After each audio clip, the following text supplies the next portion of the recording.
لیکن ڈاکٹر صاحب جب پانی سر کے گزر گیا پھر ہوش آئی ہے، پیش کی اطلاعات بھی تھیں، الرٹس بھی جاری کیے گئے تھے، کیوں نہیں کوئی خاطر خواہ اقدامات کیے گئے؟ آج ہمیں یہ دن کیوں دیکھنے پڑ رہے ہیں؟ دیکھیے، بات مفادات کی ہوتی ہے، بات آپ کی دلچسپی کی ہوتی ہے۔ عوام حکومت کا، کسی بھی حکومت کا کوئی بنیادی نقطہ نہیں ہے۔ عوام کی ضرورت ہوتی ہے جلسوں میں بلانے کے لیے، عوام کی ضرورت ہوتی ہے ووٹ ڈلوانے کے لیے، نعرے لگوانے کے لیے، لیکن جب آپ پالیسی کی بات کرتے ہیں تو ابتدائی ترجیحات ان حلقوں کی ہیں، ان لوگوں کی ہیں، ان طبقوں کی ہیں جو اقتدار کے مالک ہیں، ان کی ترجیحات کے حوالے سے ہے۔ جو ہمارے اقتدار کے مالک ہیں ان میں سے بہت کم لوگوں کا نقصان ہوا ہے اس فلڈ سے۔ ٹھیک ہے، ان کی زمینیں آ گئی ہوں گی جو انہیں انعام میں ملی، یا برٹش نے دے دی، یا پاکستان بننے کے بعد ان کو مل گئیں، وہ ان زمینوں کا ہوتا ہے۔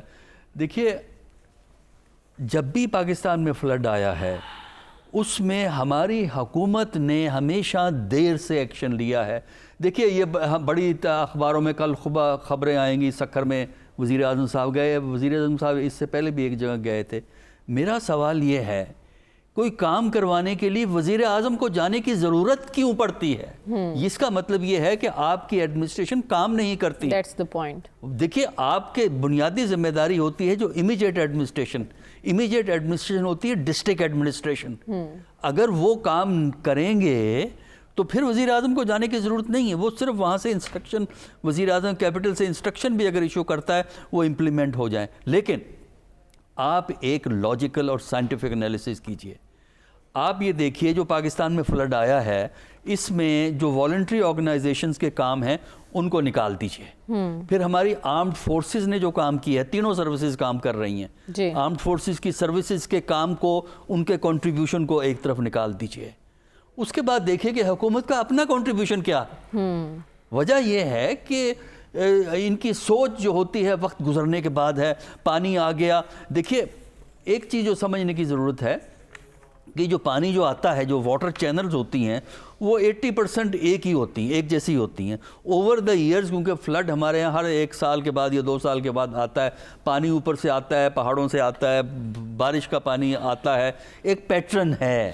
کیا اس پیٹرن کے بعد آپ پانی سٹوریج کے سسٹم آپ نے کیوں ڈیولپ نہیں کیے؟ میں ڈیمز کی بات نہیں کر رہا، ڈیمز ہی سب سے اہم چیز تو یہ، پاکستان میں کتنے ڈیم بنے ہیں پچھلے 30 سال کے اندر؟ نہیں بنے ہیں۔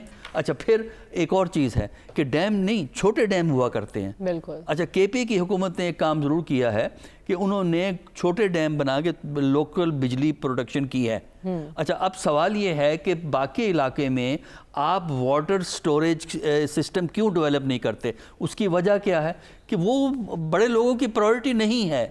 آپ واٹر سٹوریج سسٹم بنائیں تاکہ جب آپ کے پاس پانی زیادہ آ رہا ہے تو پانی کو آپ کنٹین کر کے فلڈ کی ڈیوسٹیشن کو کم کر دیں گے۔ جب آپ کے ہاں پانی کی کمی ہے گرمی کے موسم میں تو آپ کو پانی اویلیبل ہو جائے گا۔ تو یہ اس طرف کوئی توجہ نہیں ہے۔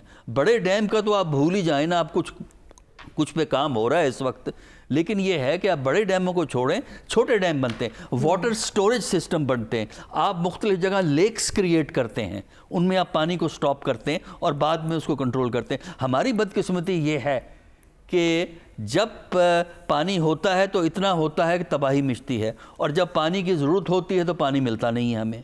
تو میرا خیال یہ ہے کہ ہماری حکومت کو جو عوام کی فلاح، عوام کی بہتری کی طرف توجہ دینی چاہیے، کیونکہ جو حکومت اور ریاست عوام کی فلاح کے لیے کام نہیں کر سکتی، اس ریاست پہ لوگوں کی جو توجہ ہے، جو لوگوں کا لگاؤ ہے، جو اس ریاست پہ اور حکومت پہ لوگوں کی دلچسپی ہے، وہ کم ہو جایا کرتی ہے۔ بالکل، اور اس کے ساتھ ساتھ ایک لانگ ٹرم پلاننگ کی بھی ضرورت ہے، وہ ہمارے یہاں رواج نہیں ہے۔ کلائمیٹ چینج کی وجہ سے یہ وہ خطہ ہے، پاکستان وہ ملک ہے جو سب سے زیادہ متاثر ہو سکتا ہے۔